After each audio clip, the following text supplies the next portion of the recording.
एक बार की बात है, एक छोटे से आरामदायक गांव में किशन नाम का एक शरारती छोटा लड़का रहता था। सैमी पूरे गांव में अपनी अंतहीन जिज्ञासा और मौज मस्ती और हंसी मजाक के प्रति अपने प्यार के लिए जाना जाता था। हर दिन वो सबसे मूर्खतापूर्ण विचारों के साथ आता था और सबसे प्रफुल्लित करने वाले साहसिक कार्यों में लग जाता था। एक धूप भरी सुबह किशन अपने चेहरे पर बड़ी मुस्कुराहट के साथ उठा।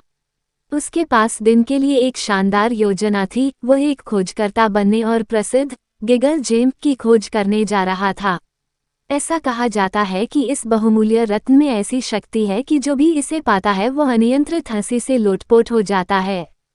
किशन ने अपनी खोजकर्ता टोपी पहनी, अपना भरोसेमंद आवर्धक कांच उठाया और अपनी भव्य खोज पर निकल पड़ा। उसने गांव के ठीक बाहर जादुई जंगल में अपना साहसिक कार्य शुरू करने का निर्णय लिया। जैसे ही वह जंगल से गुजरा, उसकी मुलाकात ओलिवर नाम के एक बुद्धिमान बूढ़े उल्लू से हुई। हेलो ओलिवर, किशन ने उल्लू का अभिवादन किया। मैं गिगल जेम को खोजने के मिशन पर हूँ। क्या आपने इसे देखा है? ओलिवर ने अपनी बड़ी बड़ी आंखें झपकाईं और हंसते हुए कहा, ओह युवा किशन, गिगल रत्न एक दुर्लभ और जादुई खजाना है। ऐसा कहा जाता है कि यह टिकलिश टेंगल के दिल की गहराई में छिपा हुआ है। किशन की आंखें उत्तेजना से चौड़ी हो गईं। गुदगुदी उलझन, ये हंसी से भरी जगह की तरह लगता है। ओलिवर के निर्देशों के साथ किशन जंगल में गहराई तक चला गया जब तक कि वह टिकलिश टेंगल तक नहीं पहुंच गया।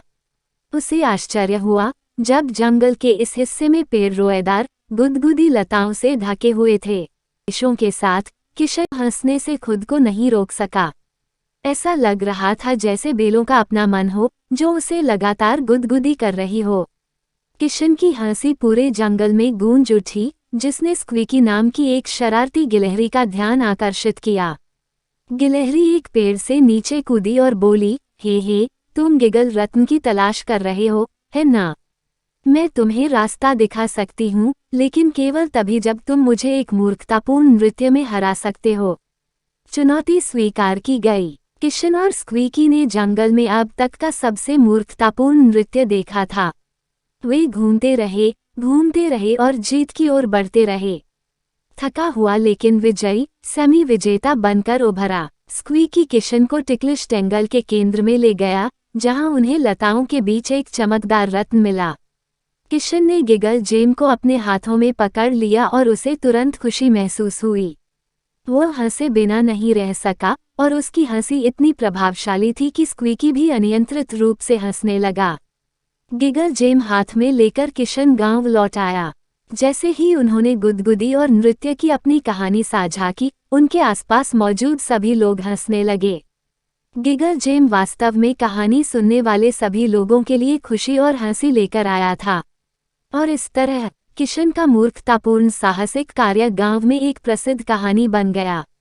उस दिन की हंसी और खुशी पूरे गांव में गूंजती रही और सभी को याद दिलाया कि कभी कभी सबसे मूर्खतापूर्ण खोजें सबसे अद्भुत यादों को जन्म देती हैं। और वह, मेरे दोस्तों, किशन द लिटिल एक्सप्लोरर और प्रसिद्ध गिगल जेम की कहानी है। याद रखें, जीवन चाहे कितना भी गंभीर क्यों न लगे, एक अच्छी हंसी हमेशा आसपास ही होती है।